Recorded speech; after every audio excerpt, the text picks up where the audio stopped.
Hello, fantasy football fans. Welcome to the 9 Route, the fantasy football show that goes deep to help you win. I'm your host, Austin Lee, and I'm joined as always by fellow Football Guys writer, Alex Miglio. How you doing, man?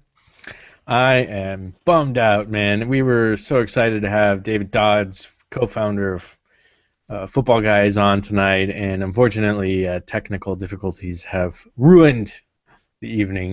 We weren't able to get him on, so we'll look to get him on soon, maybe next week. And sorry for anybody who might have been looking forward to it, but we'll get him on soon.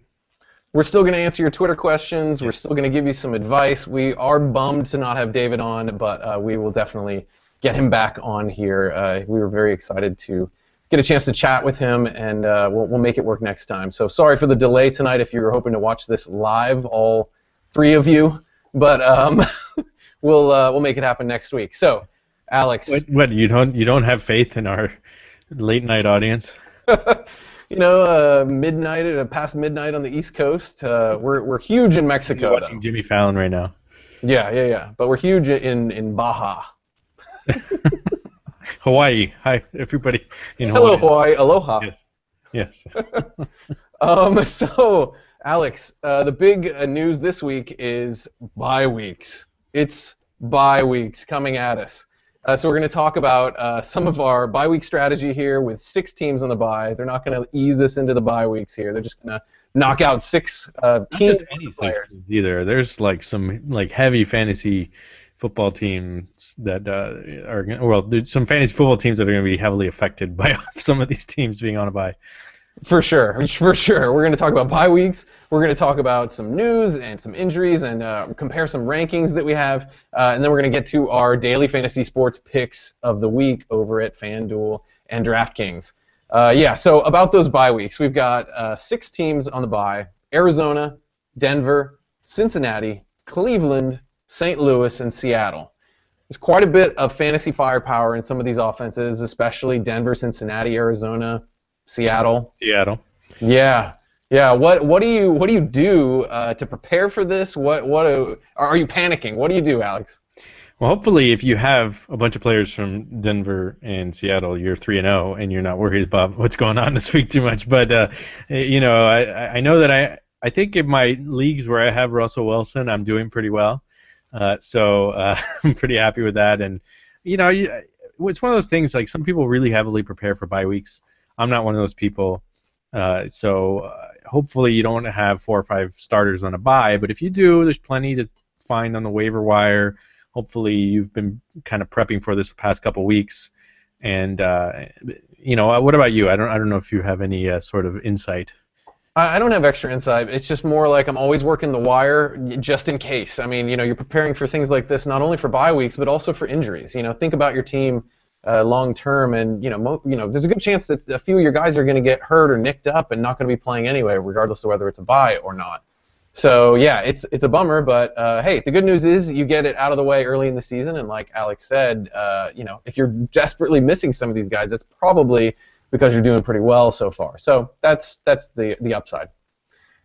There was someone searching through some of our questions here, someone who got snake bit by bye weeks, and it sounded like he was going to have to start some waiver wire scraps this week, and he was wondering if he was just totally screwed or not. I mean, if you're picking up guys like Carlos Hyde to start this week, or digging down and having to start someone like maybe Jordan Matthews, I'd say you're not totally screwed, but because remember this, everyone else in your league is also missing a bunch of players too. So you're going to be at a pretty even playing field here. It's going to be all right. Don't panic. Unless you have like a team that's all Dolphins or something. Right. Then you might be panicking. Daniel Thomas, he's playing for me this week. Wow, Daniel Thomas, holy cow. Yeah, you're screwed. I'd much rather start Carlos Hyde. Yes. So let's dive into some of the news. In Tampa Bay, Doug Martin is practicing again. We saw Deja vu all over again. Yeah, this sounds familiar.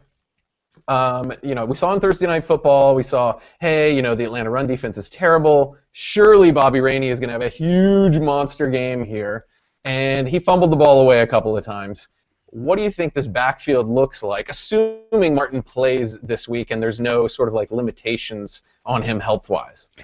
The hilarious part about Rainey's performance is that it was so bad, and yet if you had him in a PPR league, he actually scored like 15 points for you. So it's ridiculous. This is Andy Behrens, for Yahoo, and a couple other people, but he's a big proponent of removing PPR from the fantasy football realm, and that was a good argument for that because Rainey had no business scoring double-digit points.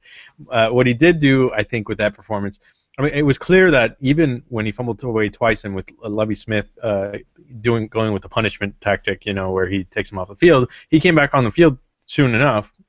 And I guess Mike James is not good enough to stay on the field. So to me, what this says is that Doug Martin's actually going to get his job back when he comes back, and he's going to be the lead back. I think Rainey's going to spell him, but given his fumbling issues, I don't see Martin losing much time once he's back. Yeah, I'm slightly less optimistic, but I'm kind of in the same camp as you. Basically, Rainey actually looked pretty decent the second half during trash time. Now, granted, that was trash time when they were down by a ton of points, but I think this is going to be more of a committee than what we thought it was going to be in preseason, if that makes any sense. Like, it's not as bad as maybe it looked going into last week's game, but it's not going to be as rosy as it was going to week 1. But I think Martin's the guy this coming week. I'm sorry, I didn't let you finish. No, it's all right. I'm not saying Doug Martin is good. I'm just saying that he's somebody worthwhile looking at going forward. I don't know how bad his injury issues are. I mean, he missed most of last year. He's injured again early this year.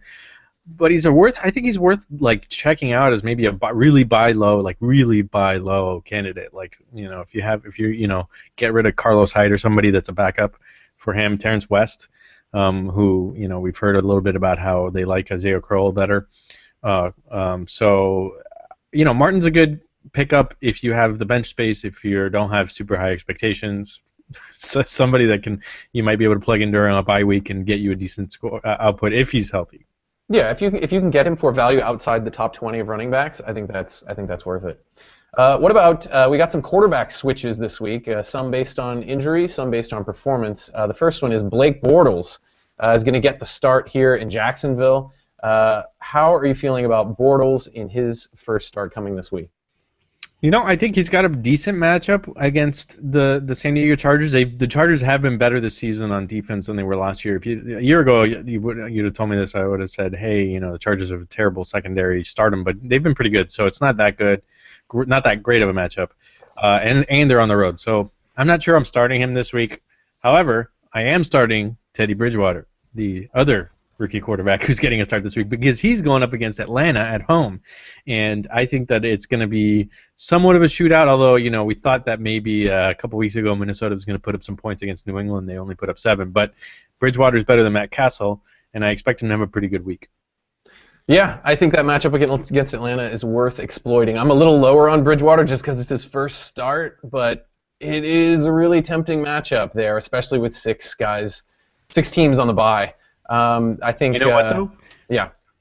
It's a very good daily fantasy opportunity. Yes. Because Bridgewater's coming cheap, at least over DraftKings, and at least one of my mini lineups is going to have Bridgewater in it. Yeah, I think that's the way to go. I think that's an excellent point with Bridgewater. He's under $6,000 in both FanDuel and at DraftKings, so I think you could even stack him with Patterson potentially. And I'm actually stacking him with Greg Jennings this week. I think that Jennings could have a big week. I thought he could have had a big week last week. It wasn't great, but get him five or six receptions and maybe a touchdown. Be a pretty good week. Yeah, that's not a bad strategy. So we've covered a couple of the rookies making their debuts this week. How about Carson Palmer? He's improving. He's on the bye this week, but he's probably going to come back in week 5. Do you think that this has an impact on the wide receivers, or are you worried about this Arizona situation and maybe trying to move these guys during their bye week? It's interesting. Drew Stanton looked great, and he actually didn't. Larry Fitzgerald hasn't produced, no matter who was at quarterback. Drew Stanton came in, and week 2 was so for everybody. But then last week Michael Floyd had a pretty good game. John Brown had a huge game, but then again John Brown had a pretty good game in week 1. So I don't see much of a change.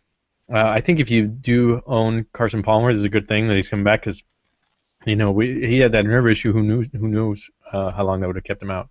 But one guy, actually, bring up the other guys, the receivers. Larry Fitzgerald, everybody's down on him right now, but he's got a pretty good target count. He's just not, his reception rate is not very good right now. So actually, he's another buy low candidate that I want to talk about because he's Larry Fitzgerald. He's gonna get targets. Sometimes during the games, it feels like he's not even being looked at, but you look at his target count; it's above 20, I think, and that's not too bad. Yeah, I'm not buying Larry Fitzgerald. Sorry. I mean, it's talking about buying low. If you buy low, I don't think he's. I think it would be a stretch to say he's a top 25 receiver the rest of the season. Well, he's ranked number 69 right now in standard league, so you're right. Well, no, excluding. I mean, it's like coming into the season, some people had him in their top 20. I don't. I would have a tough time putting him in my top 30 now. I think Michael Floyd is the guy. Some of us have an affinity for certain players, and I think Larry Fitzgerald's one of those guys for me where it's like you just think that he's going to come back. You think he's going to, no matter what, he's going to do well, and maybe that's the case. Maybe you're right. Maybe I'm being a little biased because he just hasn't been good this year as far as fantasy goes, and maybe he'll never regain that this season. And I think his role's changed in that offense too. But what about Brown? Do you buy this performance? He's had a couple of decent weeks. There was some hype in the preseason. Is he this year's T.Y. Hilton? What do you think? I think he's done a really great job. He's a very fast guy that can get behind the defense, and that's how he's done a lot of his damage. He only has 15 targets this year, so that concerns me a little bit. That his target count's low. He's kind of a big boom or bust candidate for me.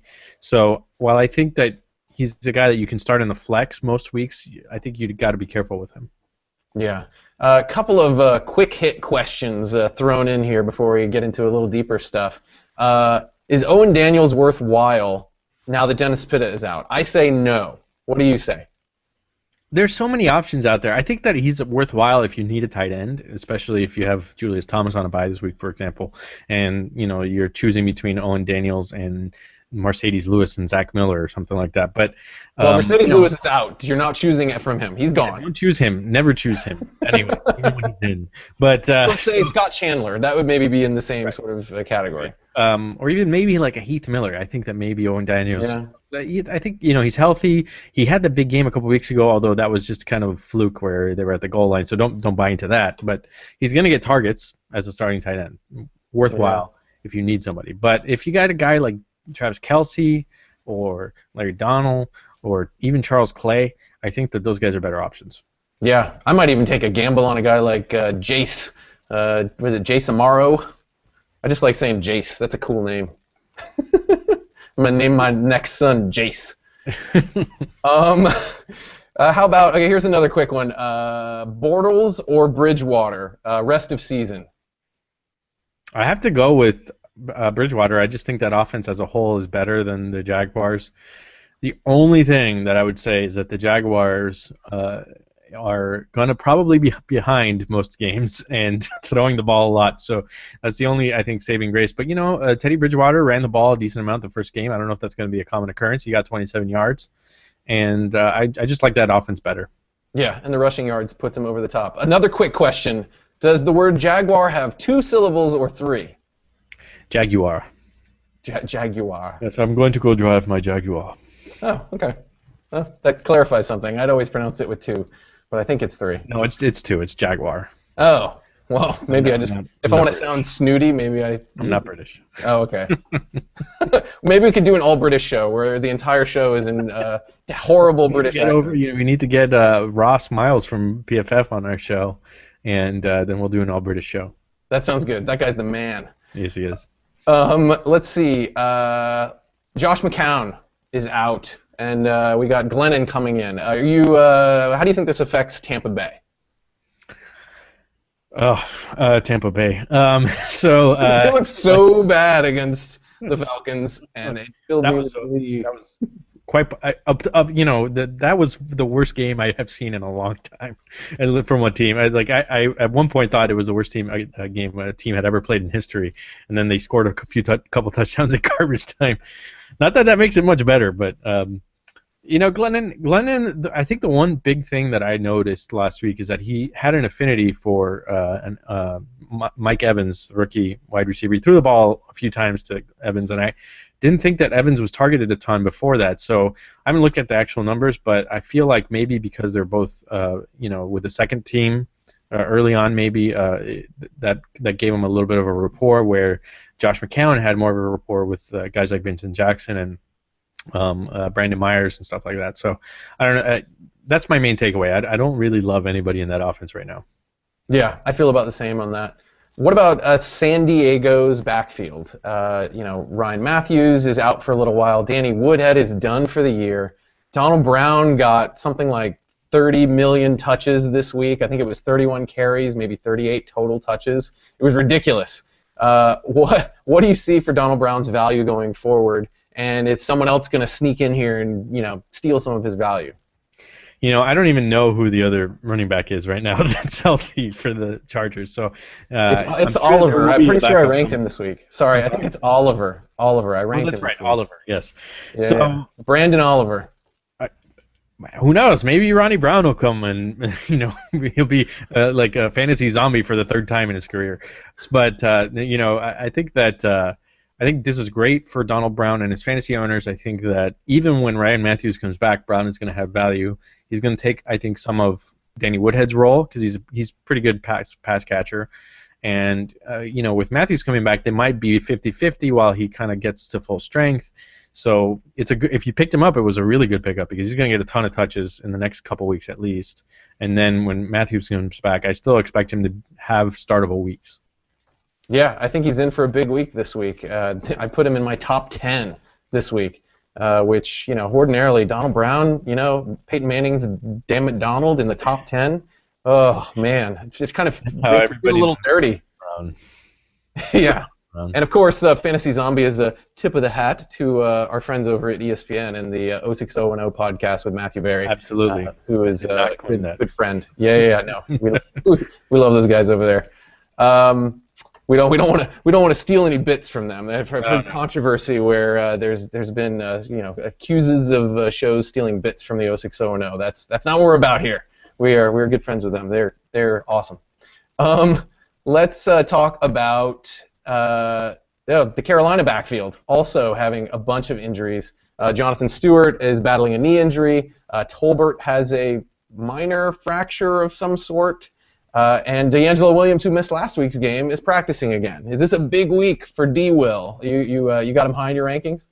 I have him very high in my rankings. I have him, I think, 10th for this week, which is probably too high. But you know what? I think he's going to get a ton of touches. And, I mean, who's going to take – he's going to have a Donald Brown type of day where he's going to touch the ball 30-plus times. Not that he's going to have 150 yards and 2 touchdowns, but I think he could have, get to close to the century mark combined yardage with a touchdown, which would probably put him in the top 10. Given the way that scoring has gone this year for everybody at the top. So that's where I have him for this week. Who knows about going forward? I think Jonathan Stewart's probably going to be out for a while. Big surprise, huge surprise. And Mike Tolbert, probably be back in a couple weeks. But for now, if Williams can stay healthy, I like him. Yeah, I've been snake bitten by this offense too many times. Like it makes total sense, right? Like logical sense. Stewart's going to be out. Tolbert's going to be out. Cam Newton's not running because he's, still got a rib thing maybe. Like he's just not running a lot. DeAngelo Williams is the only runner left. All the other guys are out of the way. This should be a clear path. I still can't. I don't buy it. I have the hardest time putting any Carolina running back in my top 20, even in the most ideal scenario. He's going to run 22 times for 35 yards. That wouldn't surprise me. This is the pick I'm mocking. I'm going to mock this pick. Remember, there's this trend where if I mock it didn't work last week. It didn't work last week? No. Percy Harvin had a terrible week. Okay. Well, maybe we'll reverse this is the double reverse jinx. I'm going to mock the DeAngelo Williams pick. He's not going to be in my top 20. We'll see if he finishes as a top 10 running back. The situation is there. If it doesn't happen now, it's not going to happen ever. That's what I say. All right, let's look at a couple of the performances from Week 3 that were interesting. You did an article on Travis Kelce I'm curious about what's your take on him. I was high coming into the year. Our friend over at Football Guys, Sigmund Bloom, was pretty high on him coming to the season. What are you seeing from studying the tape here? Well, I got to hand it to Sigmund. I mean, he was really high on him. I was kind of skeptical because Anthony Fasano was the starter there, and that's how it looked after week 1. He got only 18 snaps. And so, lo and behold, the last couple of weeks he's really come on. His snap count shot up. I think it was up to 65% last week, and he scored the touchdown. Granted, he's only had 4 or 5 targets every game, or each of the past couple games, but he showed why he should be getting the ball more. He's a very fast tight end, very athletic. He can beat cornerbacks if in certain situations, and he's a big guy too. So it's like kind of like a Rob Gronkowski in that sense. And I think it's going to be soon that he's going to take over Anthony Fasano's job. I'm not sure what the upside is in having Fasano in there, other than veteran experience, maybe better blocking. But I like him a lot. I think he's a good pickup. And going forward, I mean, he'll have his down weeks. He's still in his second year, and I'm sure that he's not going to have 50, 60 yards and a touchdown every week. But I like him.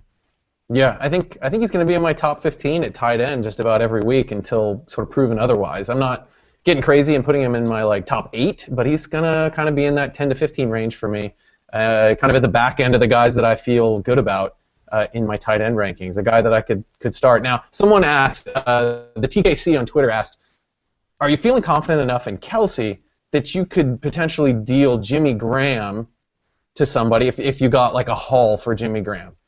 Haul? I know you're a big Jimmy Graham fan. A haul, yeah. Is that a Southernism? I was like a D'Angelo haul. No, he's out for the year. You don't want him. He's out for the year. No, it depends on what you get, really. I mean, I think that you're losing a lot with Jimmy Graham. I don't Your know favorite player this offseason, Jimmy Graham. Definitely, if you have to be getting a lot back to be dealing Jimmy Graham, and I think that you're in a position to do that if you have Travis Kelce, knowing that you're not going to get the consistency every week at tight end. So, I mean, be careful when you do that. But if you're getting like a Demaryius Thomas and Eddie Lacy back, and you need a wide receiver, then I think that's a great return or something like that. Yeah, and if you can start 2 tight ends, I think that changes the equation. If you can only start 1, then it makes it more likely I would do a deal like this. But Alex and I actually have a co-own a team where we have both Graham and Martellus Bennett, and we're starting both of them all the time, and that is huge. I wouldn't give that away unless you're getting a huge return back for that player. Speaking of Eddie Lacy, you mentioned him as a possible trade target. He has had a rough start to his season. The first 3 weeks, he's averaging 3.1 yards per carry, no touchdowns, and 50 total yards per game. Are you nervous about Eddie Lacy here? Not really. I think that I jumped the gun last week when I talked about buying low. I don't know if I talked about it on the podcast, but I definitely wrote about it a couple times. But I thought that things would improve for him against Detroit, but Detroit actually is a pretty good run defense as well. The first couple weeks, he played against Seattle on the road and then the Jets at home. And then Detroit last week. Those would make up 3 of the top 5 running defenses right now. So things lighten up considerably for Lacy going forward, and I think now is the perfect time to buy. I think that he's still getting about 55% of the team's carries. James Starks is cutting into his time a little bit, but I think that going forward he's going to start producing big time. Yeah, I agree. I think he's a target, especially if you don't have to pay. You don't want to pay first round value for him right now, but if you can get him for sort of late second round value or early third round kind of value, I think that's a target worth going after. Let's talk about some of our rankings where we differ. There's a few key games here that we seem to not be on the same side of. The Thursday night game, tomorrow night, there is the Giants at Washington. And we are kind of have different opinions on their key receivers. Victor Cruz for the Giants and Pierre Garçon for the Redskins. You're a little bit higher on both of these guys than I am. It's got to be the matchup. Is there more to it than it being the matchup here? Well, I mean, no, it's mostly the matchup. I think that Washington's defense suffered a big loss. It was already, not a great defense, and then it suffered a big loss with D'Angelo Hall, who we mentioned already is gone for the year.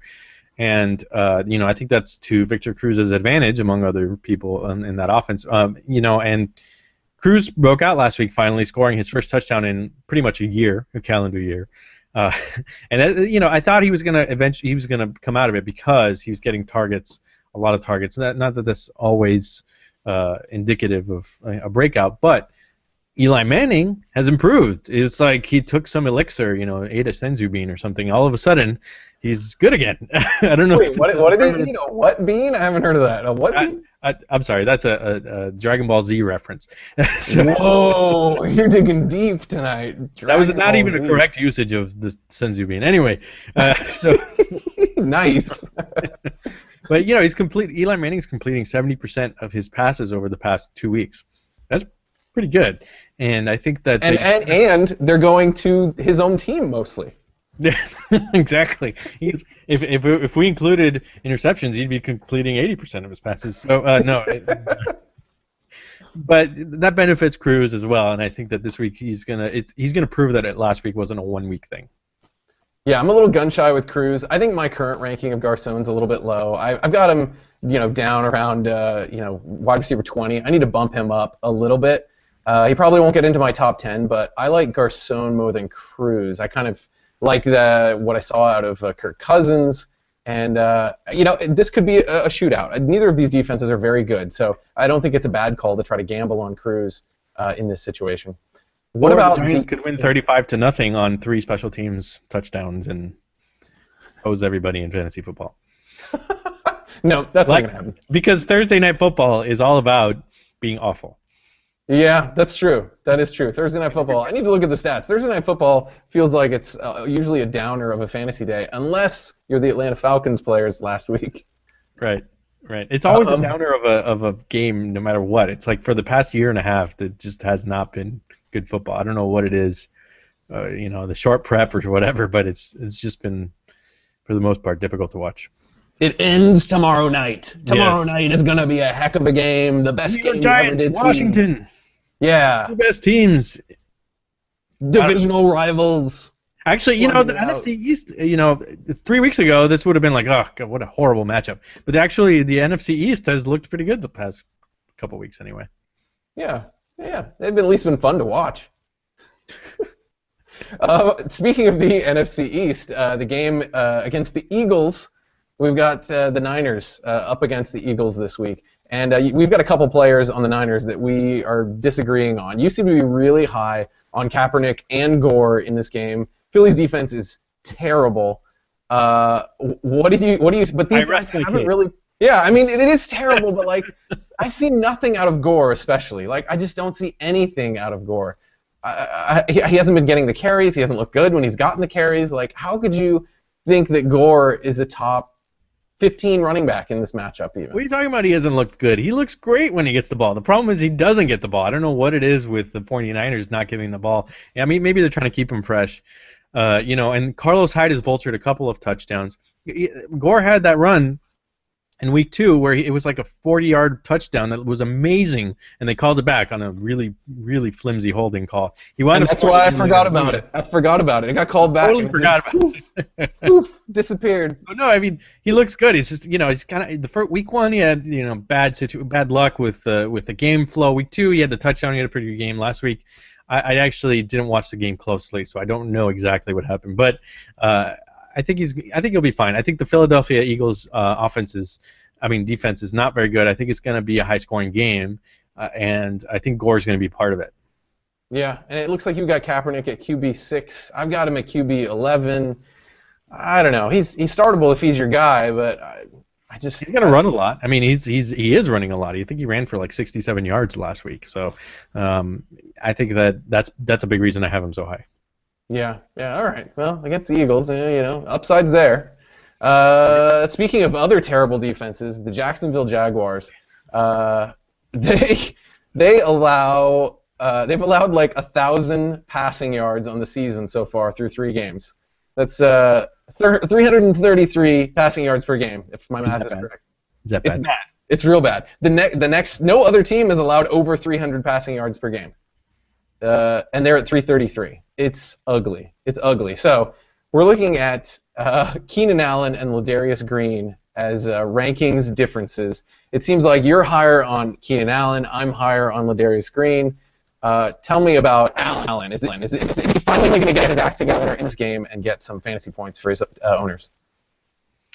You know, it's more of a gut call, just like Harmon was last week. That one didn't work out so much, but I think that Allen, you know, a lot of people are down on him after the first 3 weeks. He's had some tough matchups, and Phillip Rivers isn't looking his way as much. He's, you know, Eddie Royal's leading the team in targets at receiver. So that is sad. I don't expect that to continue, let's just say. And I think that this is the week that Keenan Allen gets it going against this terrible defense. Now, as for Ladarius Green, I mean, I'm not super low on him, but, I mean, last week he was targeted more. I just don't know that necessarily that means that all of a sudden they're going to target him a lot. Because the first couple weeks, they barely looked at him. And maybe it was a circumstance last week, but, you know, until I see it more, I don't trust him. Yeah, For me, I've got Ladarius Green at tight end 13. You've got him at tight end 20. The only reason I've got him at 13, which is kind of high for him, is there's so many guys on bye, and I just don't like the guys behind him more. Honestly, like, this is probably the highest he's going to be for me, like, all season, unless the Chargers change their usage of their tight ends. In last week's game, Green had the better game, but he was on the field for half as many snaps as Gates. He's still not getting the snaps, which is a concern for me. So I'm not, like, psyched about Green. I just don't like the other options that are available to me this week. There's guys that are nicked up. There's guys that are, you know, replacing injured starters. You know, I'm just not buying it. I mean, Travis Kelce is a guy that has surpassed Green in my mind because he's playing more. He started playing more this week than Green has for the Chargers. So, you know, if you have a choice like that, I would choose Kelce. Oh, for sure. Yeah, I was higher on Kelce than Ladarius Green in the preseason. Always have been. I love Kelce. Like, me. A good storyteller, and circling back to something we've talked about in the past. You're being a storyteller? I like this. No, not really. I'm just being silly. Tell us a story, Uncle Alex. We don't have time for that. It's late. Let's move on. Oh, it's true. That is late. Let's see. Let's move on to some daily fantasy sports stuff. Then we'll wrap it up with our Twitter questions. We got a ton of Twitter questions. Maybe they were mostly for David Dodds, but we're going to do our best to answer them. Sorry. Sorry again. We'll try to channel David. I'll call him. Yeah. And maybe he'll answer them. Phone a friend. Yeah, if you stuck with us this long, you didn't bail in the first minute when we said Dodds isn't here, beat it. You know, thank you for sticking with us. So over at DraftKings, we already mentioned Bridgewater is an interesting quarterback play. Talk about a couple of these other guys that maybe we haven't mentioned yet that you see a good price for. Well, I don't see. I haven't. Bridgewater was my guy quarterback. I talked about him. He's 5,700. He's a good pickup over at DraftKings. Yeah. Frank Gore. I mean, maybe I'm a little too high on him, but he's only 4,500 at DraftKings. I think that's a really good deal. And we talked about D'Angelo Williams already, 3,900. Greg Jennings, we talked about. I guess we've talked about all these players. What about Macklin? You've got Macklin and Cooks on here as at decent prices. I like that. Macklin at 6,300, Cooks at 5,300. I think those are decent prices for guys that are, you know, the top wide receiver in their offenses, I would say. Yeah, well, I mean, Macklin he looks great, and so I don't know why he's so cheap. He's up there with the top guys. I don't understand why his price is so depressed. So 6,300 for him is pretty good. For Cooks, I think he's going to be a little hit and miss. You know how that offense goes, but Drew Brees is targeting him a lot, so I think he's going to get a lot of catches. PPR and DraftKings is PPR, so I think that's a good start for him. And then, you know, Kelce, we talked about 3,900. Martellus Bennett, not getting any respect. He's, you know, up there with Jimmy Graham in fantasy scoring, and he's way cheaper. So he's at 5,700. And not that he's going to be scoring 2 touchdowns a week, but Jay Cutler is throwing him the ball a lot. So especially with his receivers nicked up. I mean, you know, it seems like alternating Jeffries and Marshall. They kind of alternate being nicked up here. Bennett is the #1 tight end in fantasy. I mean, he has more fantasy points than Jimmy Graham on the season in a non-PPR format. In PPR, I'd imagine he probably has more as well. Like, this is a guy at 5,700. If you're going to spend a little bit on tight end, that seems like a decent price to me. Especially compared to Graham, who's much more expensive. Yeah, he's usually like 8,000. Like, yeah, Yeah. I'd much rather have Bennett in, around 6,000 than Graham around 8,000. And then defenses, it looks like you've picked out the Dolphins and the Steelers as potential plays here. The Dolphins, I don't know, maybe I'm crazy, but they're playing against Oakland. Yes, You drank the Kool-Aid. Yes. They're playing the Raiders in London. If you recall, the last time the Dolphins were in London, I think it was I don't know if they played more than once. It was Cleo Lemon versus Eli Manning over there, and it was a 13-10 game. I expect something similar this week. I think it's going to be a low-scoring game, so hopefully a little more watchable. But I like them as a DraftKings defense. And Pittsburgh's 2,900, and I forgot who they're playing, but that's why I picked them at 2,900. Yeah. Usually when I go to pick defenses, I try to pick the cheapest possible defense I can find that I can stomach. Like I'm gonna try to save as much money at defense as I possibly can. You said Pittsburgh. They're playing Tampa Bay, the horrible Tampa Bay. That's why. See, yeah. In Pittsburgh. Yeah. So I think that's a good pick there at 2,900. I've got them as my 9th ranked defense at Fantasy Pros this week, so I think that's a good pick. Miami, I've got as my 5th ranked defense this week. So at 3,100, I think those are both really good. We agree? No, we're agreeing on a lot of stuff. So we agree on optimism about the Dolphins. This is an odd new place for us. Usually I'm the pessimistic one. You know what? I'm no longer that man. I'm sorry. There's no optimism here.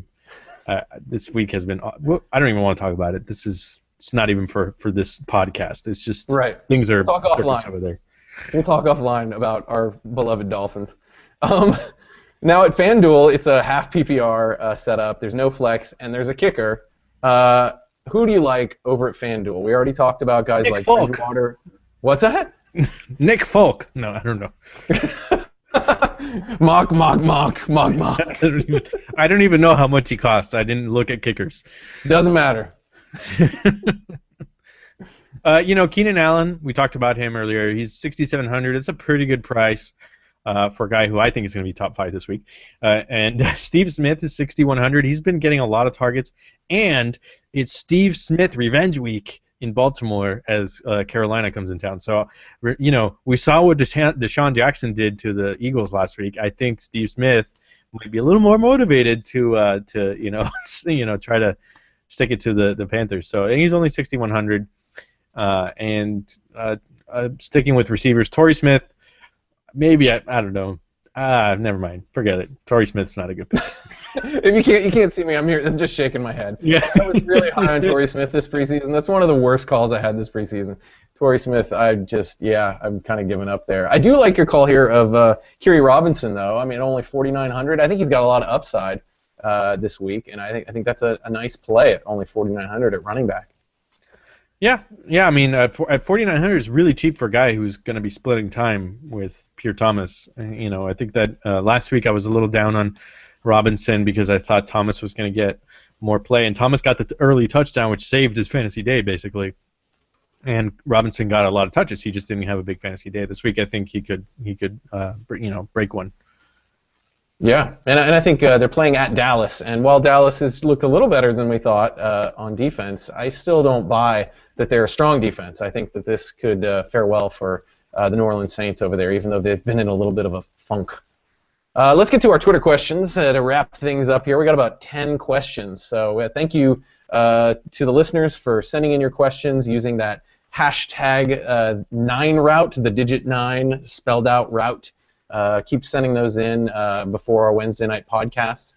So let's go to Darnell is asking, simply put, is Robert Griffin III droppable?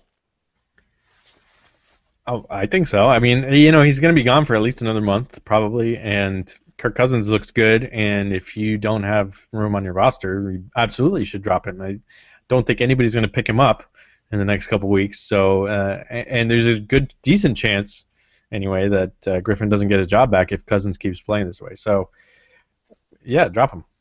Yeah, I don't think RG3 is the starter in Washington, barring injury or some catastrophic performance by Kirk Cousins. I will say, he does have some political capital there. Haha.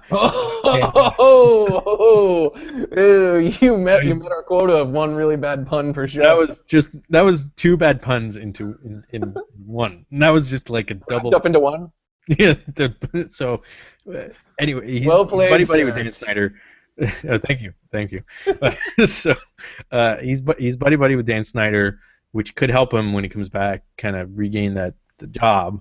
But he's also coming back from injury, so who knows how effective he might be, how long it might take him to actually recover. So who knows? Yeah. All right. Scott asks us, should he drop Joik Bell for Shane Vereen? And when I saw this question, I was like, this must be a shallow league because I like both of these guys. Like I don't want to have to pick. If Joik Bell is at the bottom of your list of running backs, your team must be really good.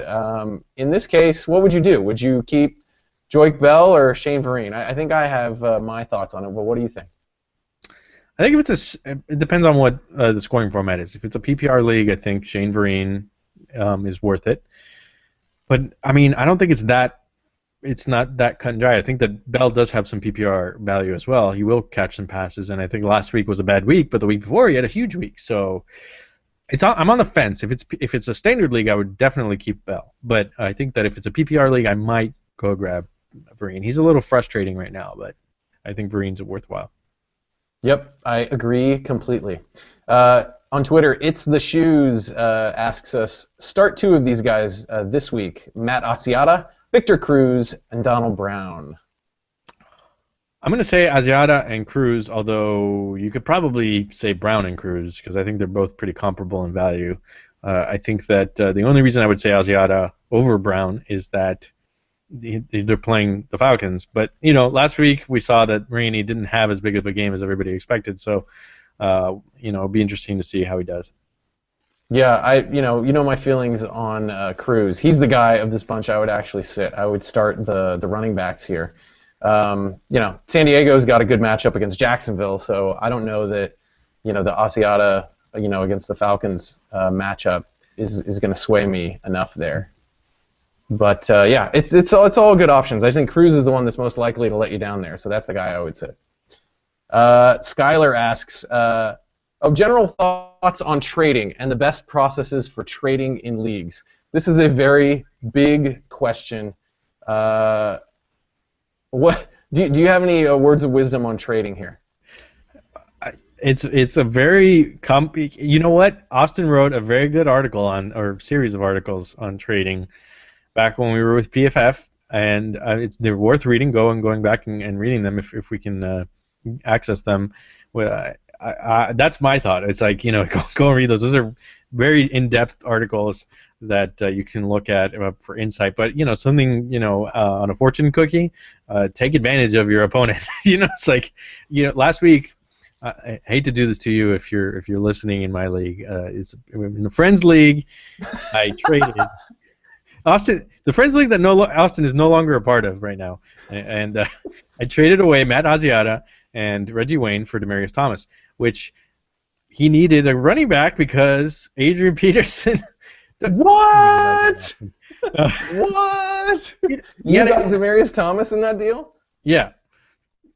Wow. That's what I'm talking about. You gotta look for opportunities like that. He needed a running back, and Asiata's, he had Peterson. It was a good kind of. This was before Peterson, or right about when Peterson was kind of indefinitely suspended. I think might have been right before. So actually, I could have gotten more value for Asiata perhaps after that. But yeah, look for good opportunities, but don't like go crazy and offer Malcolm Floyd for Calvin Johnson or something like that. Because you gotta be reasonable. Yeah, thanks for plugging those articles. Yes, over at Pro Football Focus, my articles are still up over there. There's like top 30 tips for trading. There's a 4-part series that's like 6,000 words. If you want to check that out, is like the longer version. But the core gist of this for me is that when you're trading, especially if you're in a league with your friends, you're not thinking about just this one trade, and you're not so set on landing a deal. Your ultimate goal is to build up trust with your league mates that you're genuinely trying to better both your team and their team at the same time and get a leg up on everyone else in your league. So if you can build that trust and that rapport and be the first person that people call when they want to make a trade, then you will set yourself up for long-term success.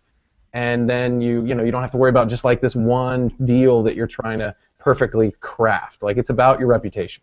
So go read those articles. It'll dig into it more, but that's kind of the core philosophy for me. We'll tweet them out so you can look at them. Yeah.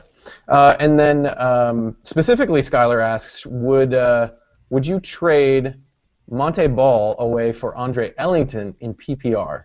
Who would you rather have in PPR, Monte Ball or Andre Ellington?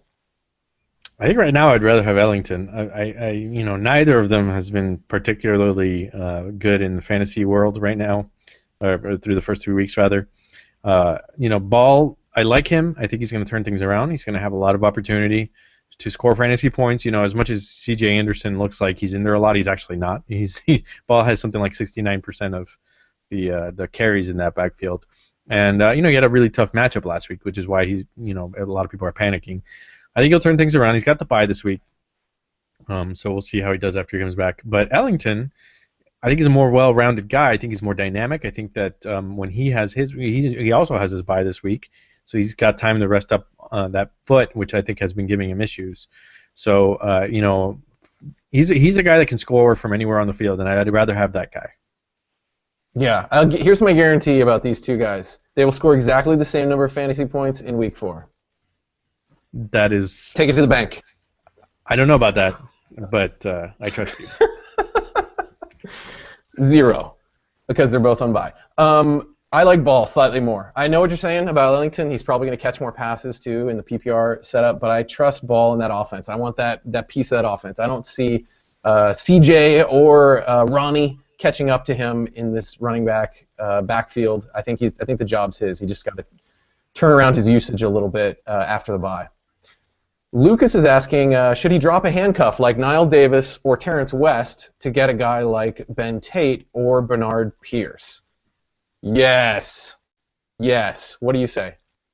Well, it's kind of funny if you're dropping Terrence West for Ben Tate, but actually West is droppable anyway. I think we're hearing that Crowell is kind of overtaking him at this point, and Tate is coming back, so I'm not sure that West is going to have much of a role in that offense. Of course, Tate could get injured again and be out again, but now Davis is a different story. I mean, he's looked really good. I don't know when Jamal Charles is going to be back, although he was almost back last week, so he might be back this week. And who knows? He might have won himself a bigger share of that backfield. So, for a guy like Tate, I would, not for Pierce, because Pierce is in a different situation. He's Lorenzo Taliaferro looked good last week, and then Justin Forsett is always there, and who knows if Pierce. So they might be in this three-headed monster type deal where he might have a big week, and then he might have 3 carries the following week or something like that. So. Yeah, I think that's the tough call. Is would you drop Niall Davis for Bernard Pierce? In the other cases, I'm like, yes, go get Ben Tate, because it sounds like Tate might be back after the bye week that Cleveland has in Week 4. Yeah, I think if you have Jamal Charles, you hang on to Niall Davis.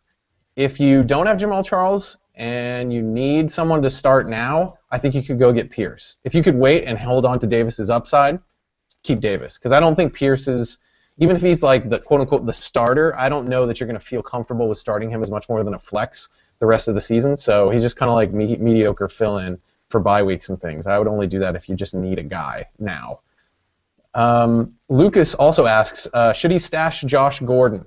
Continue to wait on Josh Gordon coming back from that suspension. Gordon will be eligible to play in Week 12. Currently, Lucas is 3-0 if that plays into the decision to keep Josh Gordon for the playoffs. What do you think, burning a roster spot on Gordon? Week 12 or Week 11? Well, he's 10-game suspension. 10-game suspension. Oh, you're right. 10-game suspension, 1 bye week, Week 12. Yes, I mean Week 11. You're right. Yes, he'll be back Week 11. Wait a minute. No, I think you might have been right. It's getting late. No, you're right. No, I'm right. He's not going to play. He's not going to play until Week 12, right? Because he's going to miss 10 games plus an additional 11th week because of the bye. Week 12 is the first week he will play. Yeah, you were right. You were right. 1 plus 1 plus 2 plus 1. What? I think that we were both big on keeping Gordon, grabbing Gordon, and keeping him, even if he had a suspension.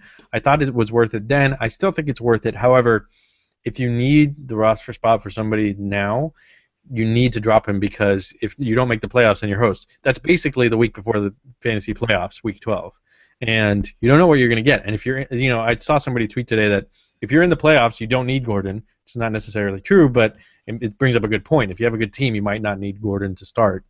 And if you're not in the playoffs and you're keeping Gordon instead of somebody who might be helping you, then you're hosed as well. But I still think he's worth keeping. I'm keeping him in a couple leagues where I have some deep benches, and we'll see what happens. And who knows? Maybe by then there will be some injuries, and you really need Gordon as well. And you'll have a guy that's fresh coming in and with huge upside. Yeah, I agree. I think that's the way to look at it. The TKC asks, is Bishop Sankey worth a stash this year? Maybe put it like, would you rather stash Sankey or Josh Gordon here? I would rather have Gordon unless you need a running back. I mean, I like Sankey. I think he's going to get increased workload, but Sankey is really comparable to a lot of guys that you could probably find on the waiver wire. Gordon's a special guy who's going to have big weeks when he comes back. So, it depends on what you need. Yeah. Position-wise, and whether you need a guy now versus later. William asks, which running back is most likely to hit a home run in PPR leagues this week? And he has a sad list of players. Steven Jackson. Sorry, William. They kind of are. Sorry. Steven Jackson, Justin Forsett, or Brandon Oliver?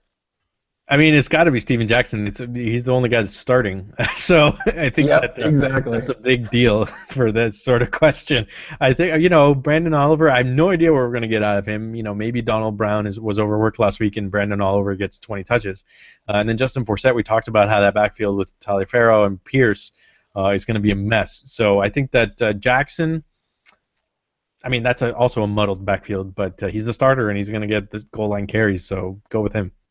Yeah, I would agree with that. I like the Baltimore rookie running back there, Taliaferro. You say it kind of interesting, I think. Taliaferro. Yeah, that's good. I like that. So those are all the questions. Better than kooky British accents, for sure. Cheerio. Cheerio. Top of the day. Throwing out a shrimp on the bobby. Now I'm just trying to get hate mail. You're just. Sorry, Australia. We love you. Sorry to them, but also sorry to England. We love you, Great Britain. You are great. I don't apologize for my English accent. I'm sorry. So that is all we have for tonight's show. It is getting very late. Thank you for sticking with us. We had a blast doing this as always. Alex, do you have any things coming out that we should be on the lookout for? Do you have any last thoughts for surviving bye-week apocalypse week 4? I just came out with an article this week. It's my last one over at Sports Illustrated, at least for now. And it's an article that's been in the works for a while now, but it's kind of looking at the impact of fantasy football with on players and people. We were talking about Matthew Berry earlier. He wrote the book, the Fantasy Life. Yeah, and he's got a lot of stories in that book. Good, bad, and weird. And it's kind of a part of it is looking at stuff like that where guys, why do we take football so seriously, and how does what do players think about that? And it's a really interesting look, I think, and if you look for it over at si.com, that's where it is right now. Yeah, definitely check that out over at si.com, and check out Matthew Berry's book, available in paperback, Fantasy Life, with 3 extra chapters in addition to the ones that were in the hardcover book. It's an excellent read. And be sure to check out all the content that Alex and I are producing over at footballguys.com, as well as our website for this show, the9route.com, which will lead you to all sorts of social media, social networking kind of stuff. We're on iTunes, Stitcher, Google+, YouTube, Facebook, Pinterest. We appreciate you listening to our show. Please send us some feedback, some +1s, and positive ratings, and help us spread the word. We're really excited to have you as fans, and thank you for listening to our show. If you want to reach Alex on Twitter, you got something else, Alex? Yes, I've been flagging you down. No, go to the9route.com. We added rankings this week, so that was the big news. That's right. That's And, right. We almost forgot the big news. Good call. Yeah. So you can look. Every You week can we'll see. update those. You can see our rankings side by side and make fun of us. And so go and check it out. Well, it'll also help you answer those questions. If you're tweeting us with like, should I start this receiver or that receiver? You can go check out our rankings at the9route.com, and the answer will be right there. And you can, if we disagree, then you can tweet to both of us and be like, make up your minds, guys. I don't need conflicting information, and then we'll fight about it. So if you want to hang out with Alex on Twitter, he's at Alex Miglio. I'm at Austin NFL. Big thanks to David Dodds for trying to get on the show tonight. We will connect with him again another week, and we really appreciate you listening. Until next time, may your players stay healthy, your sleepers wake up, and your Monday nights be filled with miraculous comebacks. Aloha.